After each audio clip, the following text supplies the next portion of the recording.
Alright everybody, welcome back to the bench. So today we're going to go over the review for the Geissele 14.5 URG-I. I believe that all of the URG-Is would probably be along this line. I personally would probably not get the 10.3, but I do like all the other ones. The 11.5 and the 14.5 are pretty amazing from what I can tell. I've only been able to run the 14.5, but I do want to run an 11.5 here in the future, and I think an 11.5 would be pretty awesome. Especially, I wish they would make the URG-Is with the black rails because I don't like the desert dirt color. I really do. I know it's like you have to go buy the rail and do all that fun stuff. Huge shout out to Brownells. Brownells did send out the 14.5 URG-I full review, so thank you to them.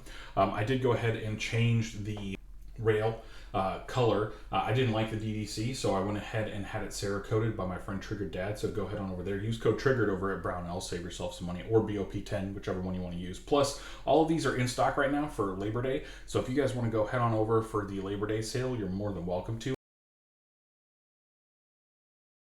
It is a 14.5 government profile 1-in-7 twist barrel, mid-length, cold hammer forged chrome lined with their mag phosphate finish on it. So it is kind of mag phosphated. We'll take apart some of this and I'll show you guys here some stuff in a little bit.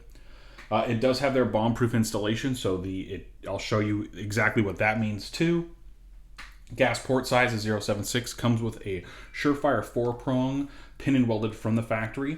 Geissele's reliability enhanced BCG. So this is the near clone version. This is not the clone version. The exact clone version would use a Daniel Defense barrel, the same 4-prong Surefire pin gas block and all that stuff with a Mark 12 gas block. And then it would use a Daniel Defense bolt carrier group. And the rail and the upper receiver would, instead of being a Geissele upper receiver, the upper receiver would be a Colt marked upper receiver. So I think a bunch of stuff was sent to Geissele. Geissele pretty much changed out a bunch of parts and then bam, but then they decided to kind of release their own, which I will go ahead and tell you guys, I absolutely love this. I like this 14.5 version better than I like my 14.7 M4 upper. Not that that's a bad upper, but I will tell you guys right now, this shoots, feels, and does everything better than the other one. So gas port size being 0.076, the Geissele reliability enhanced bolt carrier group, and all that stuff just kind of makes this what it is. I am super happy with this upper. Ejection pattern has been pretty freaking consistent. It does work well suppressed from everything that I've shot. I have run a RC2 on here. I do want to run a Mini on here and do some accuracy testing with the Mini. I think that would be pretty cool. But I mean, you know, the slim handguard and all that other fun stuff, I like how they have M-LOK everywhere. I mean, M-LOK is literally all over this rail. And it's probably the best part about this upper receiver is the M-LOK and all that stuff, because I do like how it is, and it has been just an overall positive, pleasant shooting experience. You'll notice I did change out a couple things. I didn't necessarily love the dust cover or the port cover or whatever you call it, so I did change it to a Forward Control Designs single dimple in OD green. I do like those. And I also have an airborne charging handle in OD green. I really like OD green, and I wanted this to be a multicam tropic / kind of deal, and I wanted it to be my URG-I. A lot of people out there want to create like these clone guns, and they want it to be exactly specific to whatever you got back in the day. And I'm not that way. I love how the URG-I just kind of, you know, you can make any gun your own. Now, a few of the things that I've noticed being a left-handed shooter and shooting the suppressed, it is slightly overgassed. It does come with an H1 Super 42 buffer. That is good. However, I did go ahead and buy a tungsten weight and make it to an H2, and it does shoot phenomenally better when running as an H2 over just an H1. I do highly suggest running this with an H2. If you're going to run it suppressed, you're probably going to definitely want to run it with an H2, because the H1 suppressed was very rough. You could feel the recoil. It was definitely more in your shoulder and all that other stuff. I don't know the huge difference between this and like the super regular ones, not the URG-I clones, but like their 14.5 Super Duty uppers. I do know the barrel profiles are different because this is the only government profile barrel that Geissele has in current production. But as I said, it is cold hammer forged and chrome line, and we'll go over the accuracy here in a second. But on the new barrels, this is a Geissele in-house made barrel too, along with their other ones. But the ones that Geissele makes in-house, they do them in like a progressively smaller one. So they're starting to look like the Criterion cores, where they have that progressive taper that goes all the way down to the gas block, and then it expands the gas block, and then it goes back down again after the gas block. So you're losing a lot of weight there. I would like to compare and contrast those barrels at some point, but at the same time, these are really good shooting uppers. And I think if you want like a solid color, definitely go with the Super Duty. But if you want to be able to kind of mix and match and do whatever, I do like the URG-I just a little bit more. Plus, it has that heritage, you know, like this is the gun that the Rangers use in 11.5 and 14.5. Like this is the gun that they do that with. And a lot of people get upset with me because I hate cloners, and really the only reason why I hate cloners is because they drive up the price on everything. A lot of people didn't understand my dislike for cloning video. They didn't understand the satire behind that. It's like people don't know how to read or go ahead and check a description of a video.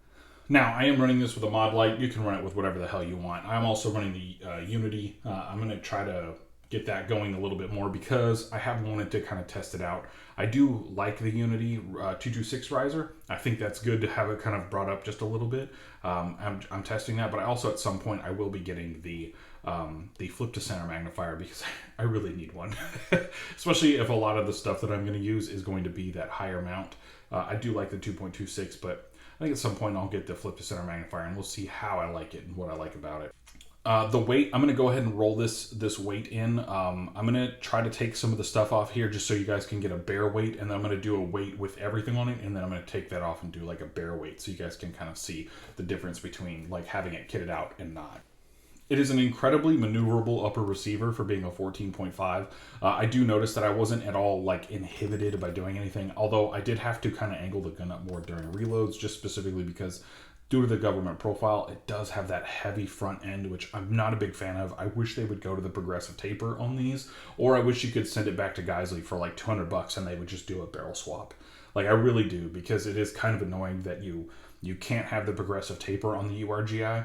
It's like I want clone guns, but I want them to be good. You know, like and this is a good gun, but it does have that extra heavy out front, like weighty barrel because it's government profile, because it goes up here and it gets skinnier and it tapers. And then, you know, it's just one of those things where it's like, you wish they would just do it better, because it's like, I don't like, again, I'm not in the mind of a cloner, because cloners are going to be out there, but they want all the crappiest stuff from 2005.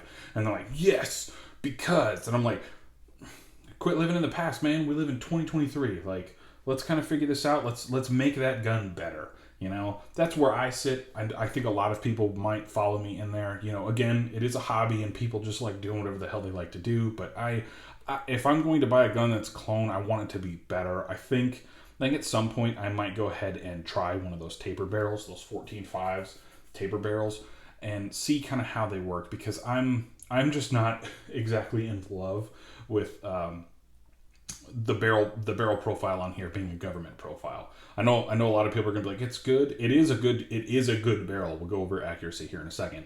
But I'm not super ecstatic about the government profile. All right, so I did shoot this at 100 yards. I did a 100-yard grouping because I know everybody out there is very upset with me not doing 100-yard groupings. I don't really know. Apparently people can't extrapolate at 50 yards, I guess. I don't know. To me, the gun just needs to be able to shoot decently. And it does. So 77 grain SMK Black Hills. That is this stuff right here. Black Hills ammunition, factory new. I still need to pick up some more of this stuff, but it's decent. It is a high quality ammo, and I think we're sitting right at like 2.5 inches with this stuff. 2.25. Yeah, we're just under 2.25. From center to center on that, we're just under 2.25 inches. So 100 yards, 2.25 inches. The first group I shot down here with that 77 grain stuff was a pretty big group. I re-centered everything because this was on a tripod, and then this was bag rested. So that's kind of how I did that. All right, so 77 grain PSA stuff. This actually, I think, did outshoot. So our main group here is about 1.5 inches. Yeah, we're about 1.5 inches, and then I think we hit just under 2 inches. So we're just over 1.5 inches here. So like just a smidge over 1.5 inches there. So that 77 grain PSA stuff like shoots very well. 69 grain Federal 223. This stuff was not as good as I thought it was going to be. I think the 69 grain stuff that I had before did outshoot this. So let's look here. I think we're just under 2 inches. Yeah, just over 1 3/4 inches. So there you go. You guys can take that for what it is. All right, and then 69 grain PSA stuff that we have right here. This stuff kind of opened up just a smidge. So let's go ahead and take a look at the largest group here. We center to center, 2 inches there. 1 3/4 inches there. So 2-inch group with the 69 grain stuff. Now I will have to tell you guys, this was bag rested, 100 yards, 110 degree heat, high humidity day. Whereas before, when I did this at 75 yards, I'll show you that group. That day was a lot less humid. It was, I think, only 101, and it was 75 yards. So I'll show you that group right now. All right, so 75 yards, URGI Black Hills. This stuff is chilling right about 1 inch. Yeah, so we got 1-inch group here, 75 yards, 69 grain, no, 77 grain AAC stuff. We are just under 1 inch. We're at like 3/4 of 1 inch here. So that stuff wasn't bad. That day was bag rested, and it was bag rested prone on the ground using a bipod, or sorry, using my tripod. So this is hot of the same 77 grain stuff. We're still chilling at about 1 inch. It's hot. It's hot. I think it's the 77 grain stuff. AAC 77 grain OTM, not Sierra Match King, 1 3/4 inches, 1.5 inches ish. And then Sierra Match King TMK, TMK Sierra Match King. Yeah, tip to Match King, Sierra, whatever. We're chilling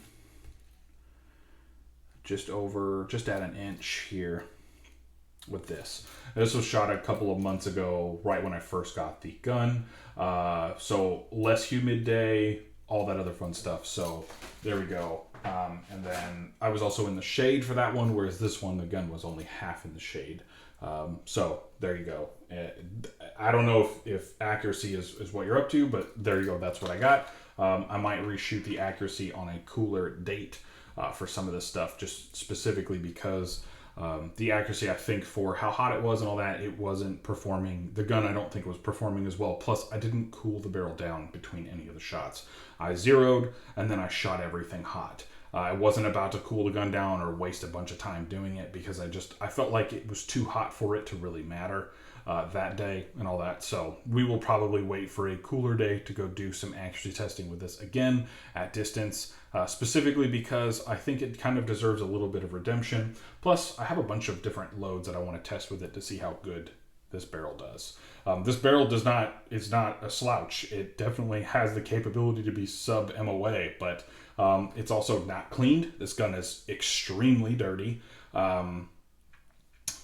It does not, I don't think I've really cleaned the barrel at all. I'm probably going to do that here pretty soon, and then I will lubricate the bolt carrier group and do all that fun stuff. But I have shot over 1,000 rounds on this gun without cleaning it, nothing down the barrel, none of that. Like, I literally just abused, like, not abused, but I shot it very, very harsh.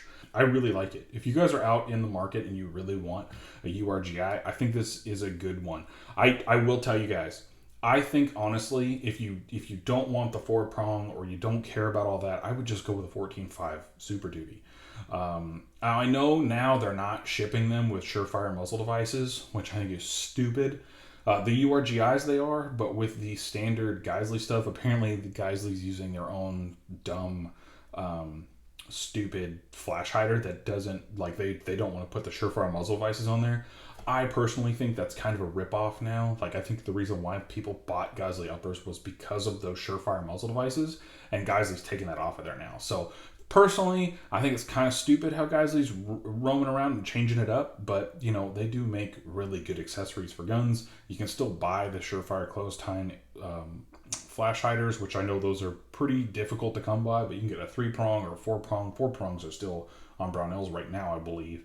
And you know, you can go do all of that, and you can kind of customize the gun how you want it. But this is my experience with the URG-I. I'm going to continue to shoot it. I will let you guys know if I have any updates, and I will probably do a future video on this when I do the accuracy testing again, because I will do some more accuracy testing. I hope you guys enjoyed this video. I really liked making it for you. I had a blast shooting this gun. If you guys want to support me or do anything like that, you can always join and do all that. Please like, share, subscribe, or whatever. I normally don't tell a lot of people to do that, but I do want to help this channel grow so I can get more stuff out there for you guys. And the more this channel grows, the more stuff I can get for you guys to review and do stuff with. So please do all the fun stuff down below. And as always, be a hoodlum. But it's fast. First of all, we